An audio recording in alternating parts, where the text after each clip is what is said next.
Assalamu alaikum. Sialolithiasis, the salivary gland stones. We'll go through the decision-making process in the patient's assessment and in selecting one of the treatment options, and what if things go wrong, what should be done next. Obstructive sialadenitis is the condition of mechanical obstruction to the flow of saliva through the duct system into the oral cavity, associated with stasis of the saliva and intermittent inflammatory process in the gland parenchyma. This can happen due to stones in the duct system, or also strictures, fibrous strictures narrowing in the duct system at different levels, but also due to fibromucinous plugs or foreign bodies, or sometimes anatomical variations in the duct system due to sharp angles or kinking of the duct system, or congenital malformations.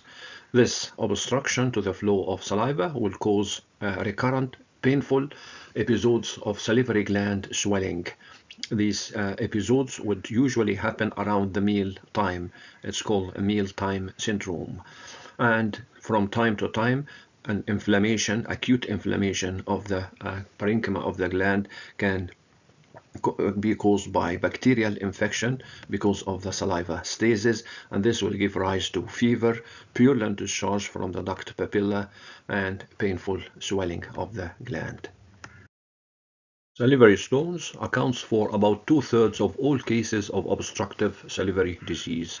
This translates to about 50% of all the major salivary gland disorders are caused by salivary stones.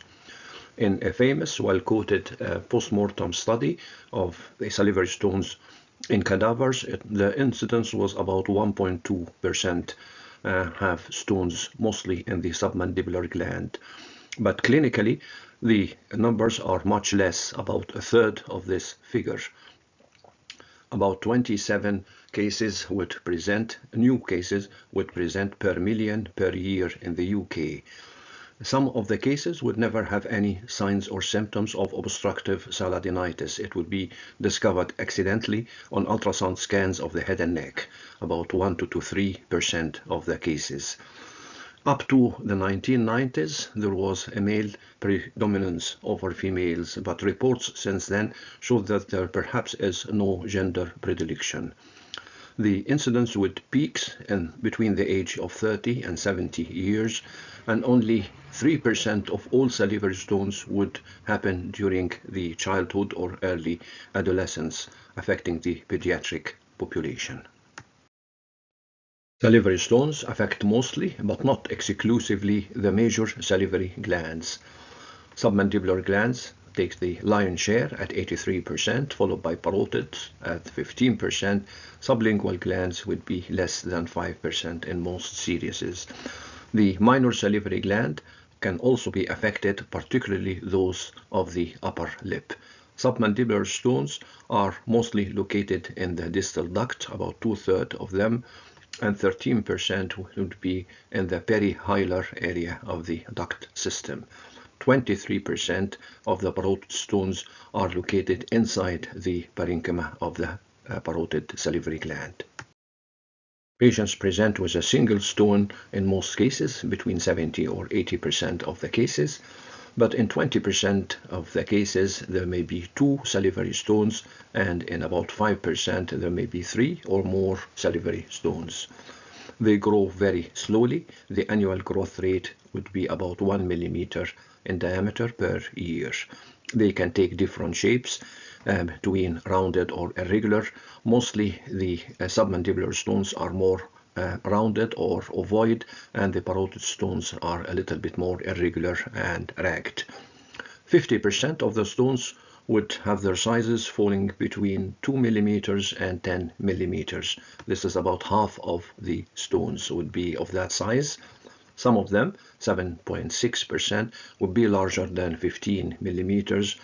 Parotid stones are usually smaller than submandibular stones, the average being around 6.4 millimeters, whereas the submandibular stones average would be about 8.3 millimeters. Salivary stones affect the submandibular gland much more than the parotid glands. This is basically due to the longer duct length and the anti-gravitational flow of saliva through the duct, and for the submandibular saliva being more alkaline and have a higher mucus content than the parotid. It also has a higher concentration of calcium and phosphate, and some of the reported cases of submandibular gland stones were giant stones measuring about 7 centimeters or so. They affect the submandibular duct much more than the actual gland. Most of the cases would be in the duct system, about 2/3 would be in the distal duct, and about 13% would be in the perihilar area of the duct system, and only 10% of the submandibular stones would be located inside the submandibular gland itself. The stones are composed of varying ratios of organic and inorganic compounds. The organic compounds are mostly glycoproteins and mucopolysaccharides, but also cellular debris, particularly bacteria.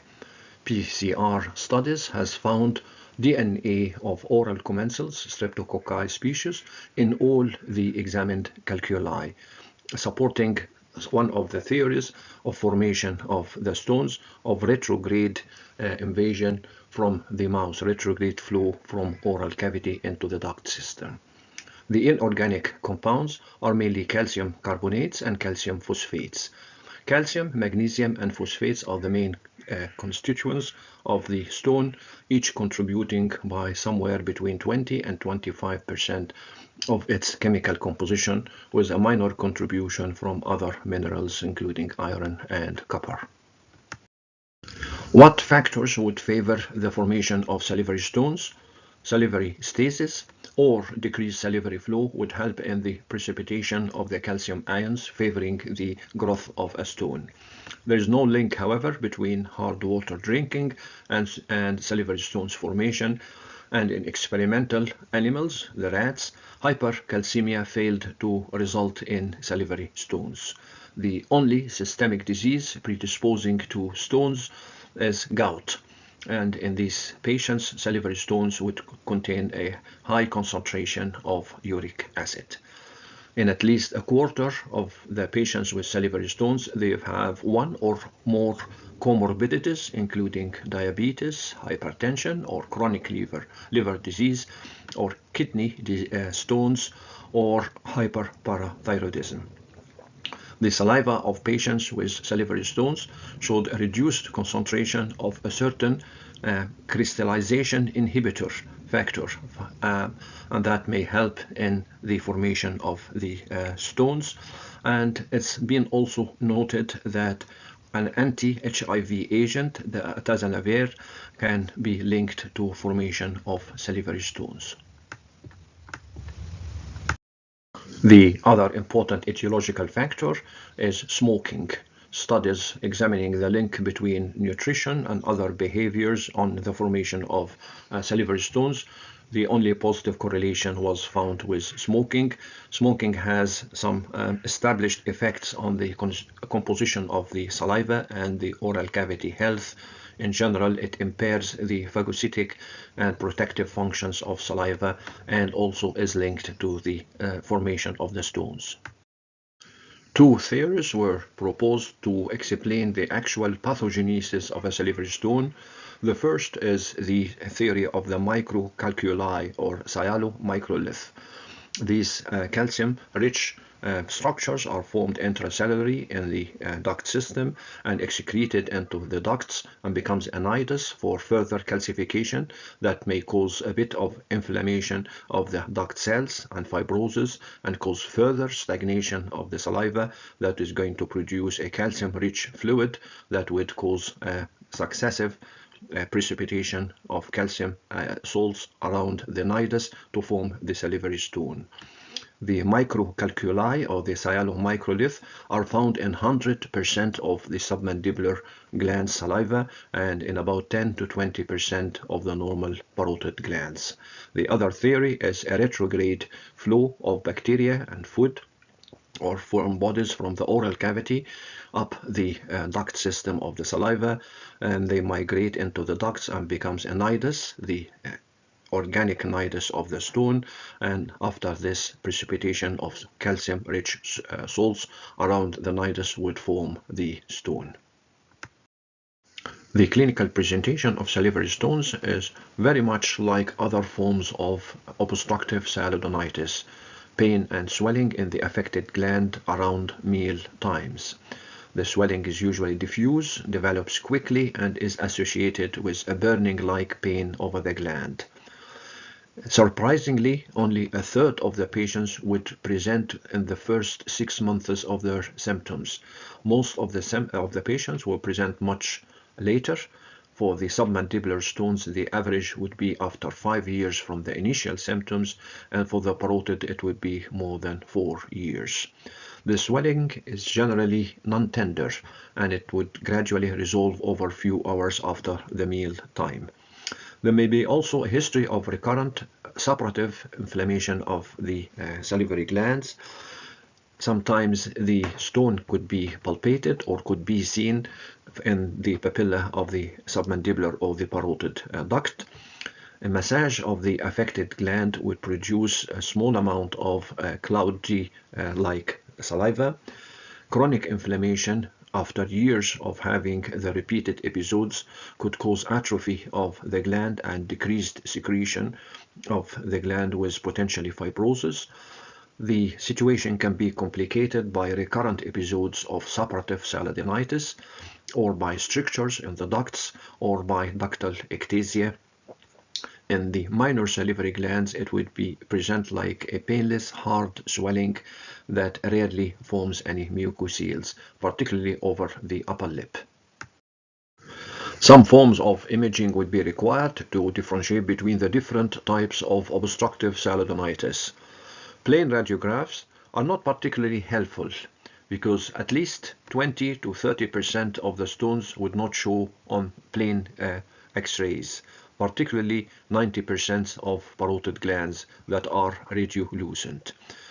Most of the submandibular stones are radio-opaque, but again it depends on the amount of calcification of the stone in order to show it. In this orthopantograph you could see a very faint shadow of a submandibular stone projected against the ramus of the mandible.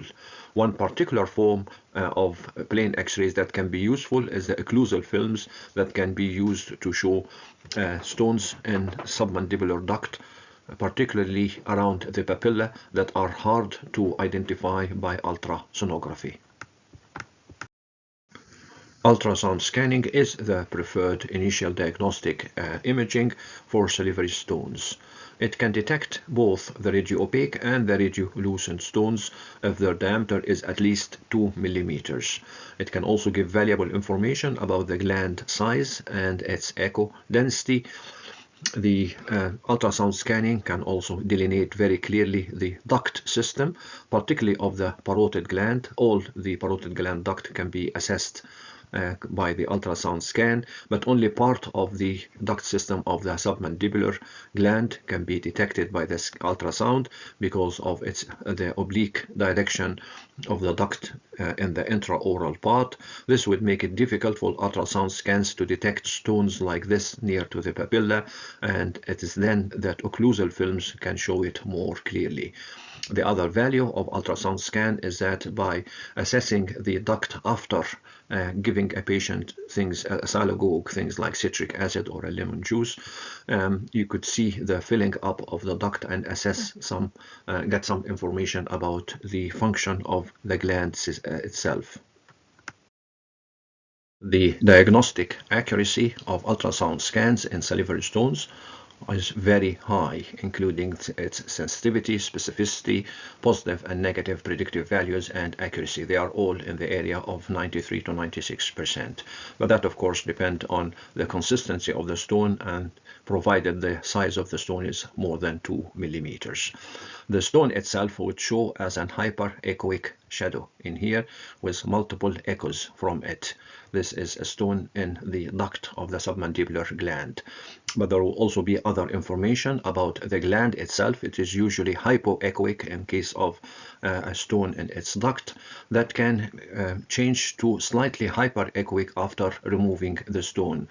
The ducts would be dilated, and if the ducts are not fully dilated, they can be encouraged by some secretagogues like citric acid or lemon juice, and this would show a full dilatation of the duct in case of a stone that is not showing directly.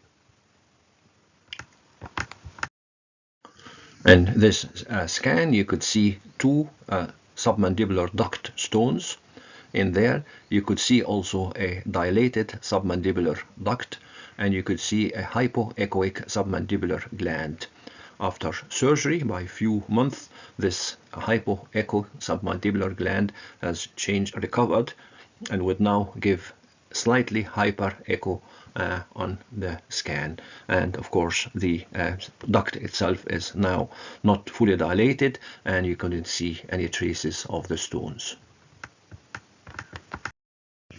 CT scans could show the exact size and location of the stone, whether it is in the duct, the papilla, or the gland itself, both in the submandibular and in the parotid gland, plus the multiplicity of the stones in this scan in the parotid, and whether there have been any complications like an abscess formation or inflammation of the gland parenchyma itself.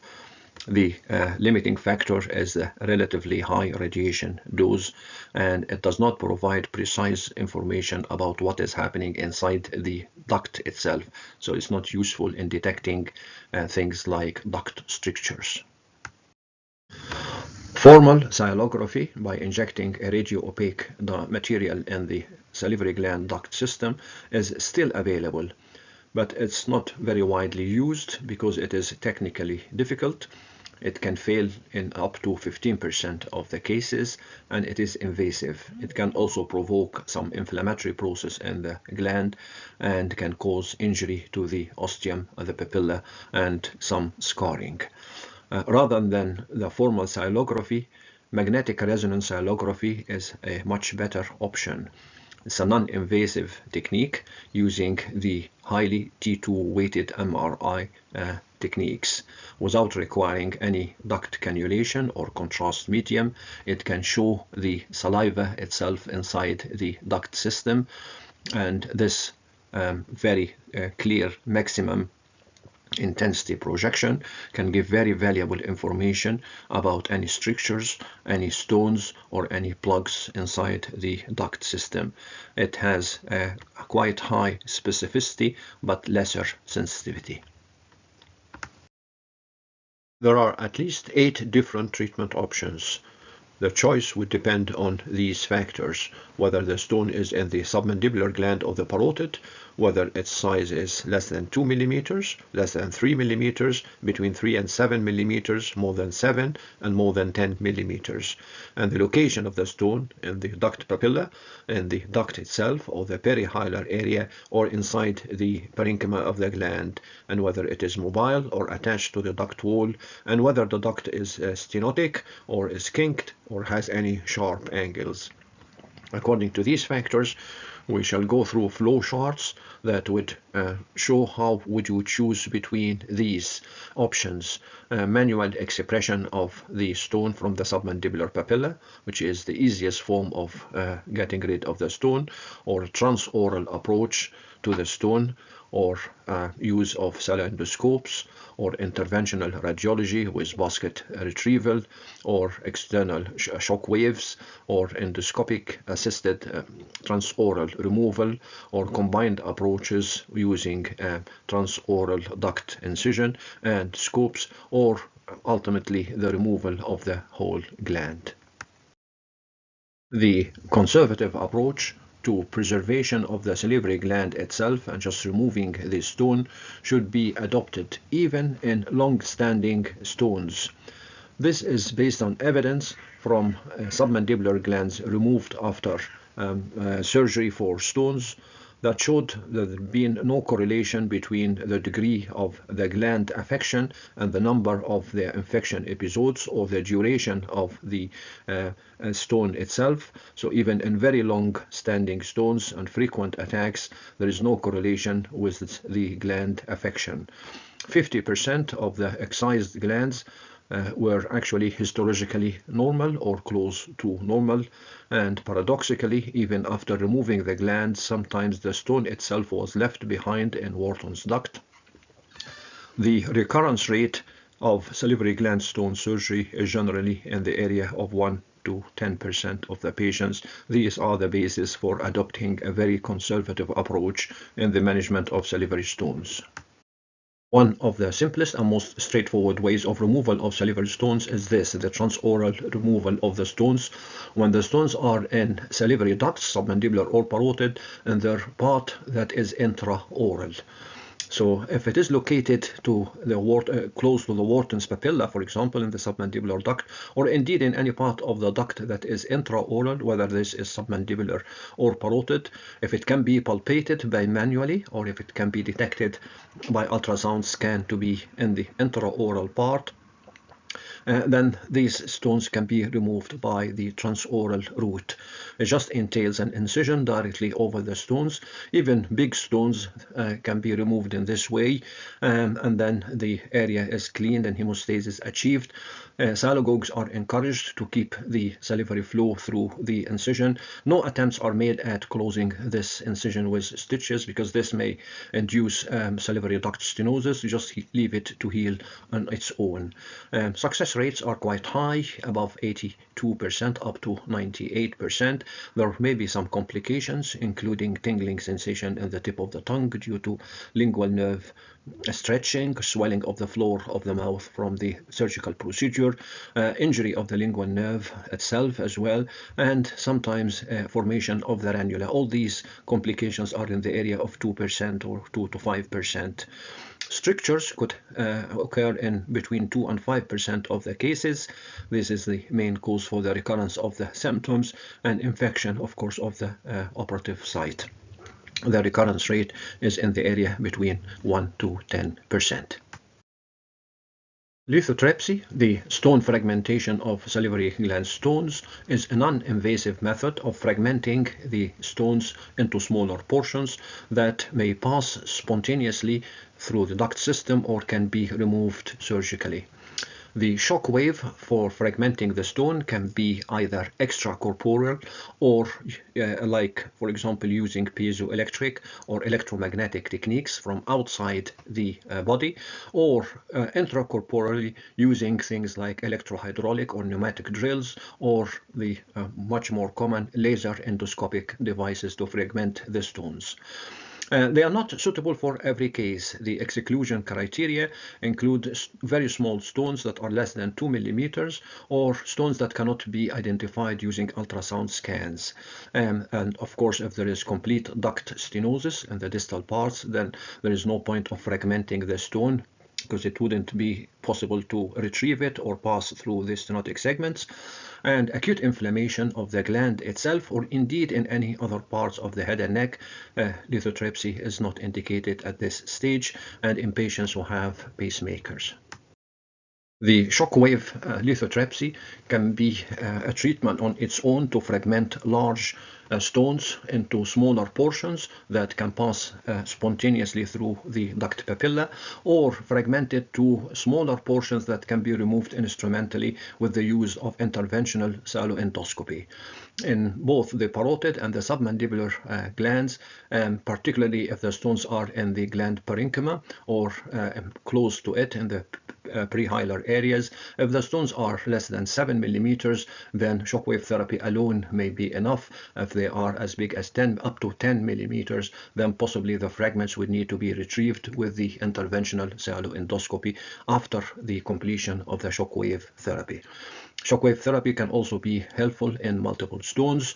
They would require several sessions with a few weeks intervals between the sessions.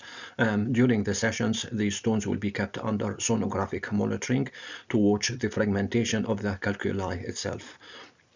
after fragmenting of the stones, if the portions are too big to pass spontaneously, they can be followed by either sialoendoscopy with basket retrieval or even with interventional radiology. Success rates in treating parotid stones are much higher with this technique than for treating submandibular stones. Probably submandibular stones have a higher calcium content, are much more stiffer than the parotid stones. Success rates for the shockwave therapy, either externally or internally, are almost the same. Intracorporeal lithotripsy is the fragmentation of the intraductal stones or parenchymal stones by use of laser fibers or other instruments inside the duct system itself rather than from the outside. The preferred laser methods would include either the holmium YAG or the pulsed dye lasers. Pulsed dye lasers are extremely expensive. They're probably safer to use because they wouldn't increase the temperature and have minimum perforation risk of the duct, but it is extremely expensive. After fragmentation of the stone, the fragmented pieces can be removed by the use of a basket through the interventional sialoendoscopy. The forceps alongside the sialoendoscope to crush the stones should not be encouraged because the stones are sometimes too stiff and the forceps itself could break down before crushing the stones. The main risk is of duct perforation and then an abscess can form that would necessitate in most cases removal of the whole salivary gland. Interventional radiology is a way of retrieving stones from salivary ducts under fluoroscopic control or sometimes under digital subtracting imaging techniques.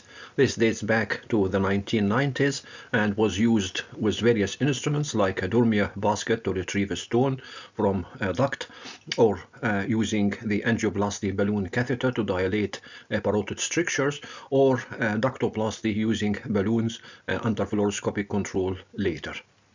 Success rates vary widely between 40 and 100%. It entails irradiating those, but there are failures due to unsuccessful stone identification and because of a fixed stone or a stone that cannot be reached easily if it is too proximal or intraparenchymal, for example. The main complications include gland swelling or infection in the gland after the intervention, or impaction of the basket used for the retrieval into the duct, requiring surgical intervention, sometimes in the form of removal of the whole salivary gland. Another minimally invasive way of treating salivary stones is the botulinum toxin injection. It would reduce the secretory capacity of the gland, but short of avoiding xerostomia, basically because the botulinum toxin will stop the cholinergic fibers but not the adrenergic pathways, so you would still have a basal secretory activity short of xerostomia after the injection. It was used in the past successfully to treat things like sialoceles or chronic and recurrent parotitis, responsible for obstructive salivary symptoms. The most commonly used form is botulinum toxin type A, and it's usually injected under color Doppler ultrasound control to avoid injecting the toxin into a vessel. You could see clearly the salivary gland and avoid any vascular areas. Complications are rare, include transient paresis of the facial fibers supplying the upper lip or loss of the nasolabial fold, and sometimes numbness in the upper cheek. But the main limitation, of course, is that the toxin effect takes only about 3 to 4 months, and in most cases this would have to be repeated frequently to achieve the inhibitory effect required. But the introduction of sialoendoscopy was a game changer. Interventional sialoendoscopy allowed retrieval of small stones from the ducts and also allowed dilatation of strictures, and laser fragmentation allows fragmenting large stones into small portions that can be dealt with separately. The sialoendoscopic technique is good for small stones that float into the lumen, but when it is impacted or big enough, then fragmentation can be achieved by laser as described. If there are strictures, they can be dilated by balloon catheters or metallic guides.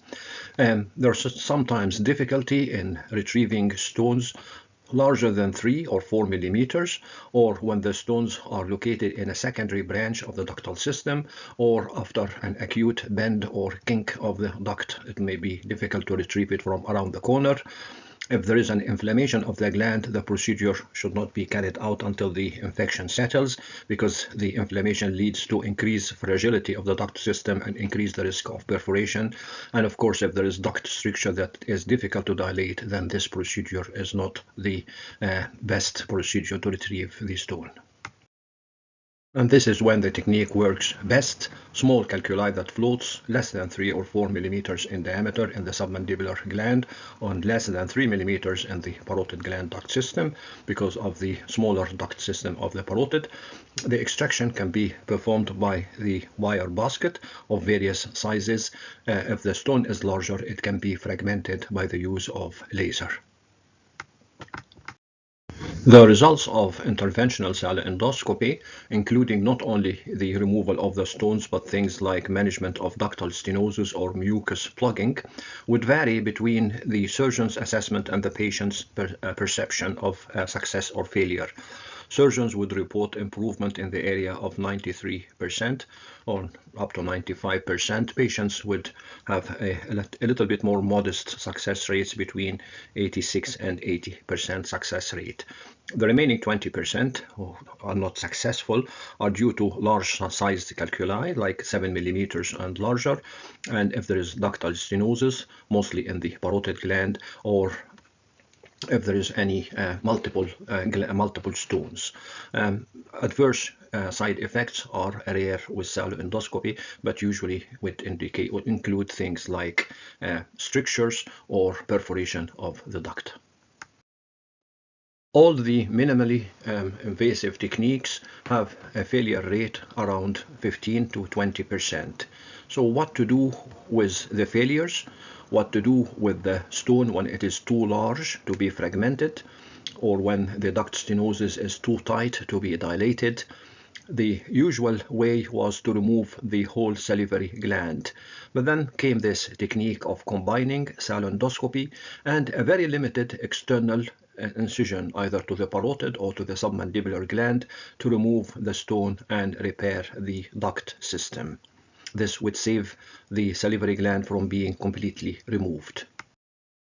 When the stones are too large, when the ducts are too narrow, or when there is a stenosis, or when the stone is close to the hilum or inside the parenchyma of the parotid gland, then we use this technique. The sialoscope will be advanced into the duct system, the stone identified, a small incision on top of the stone is carried out, a stone will be scooped out, and then the endoscope would be pushed further to examine the duct system beyond the stone or the stricture.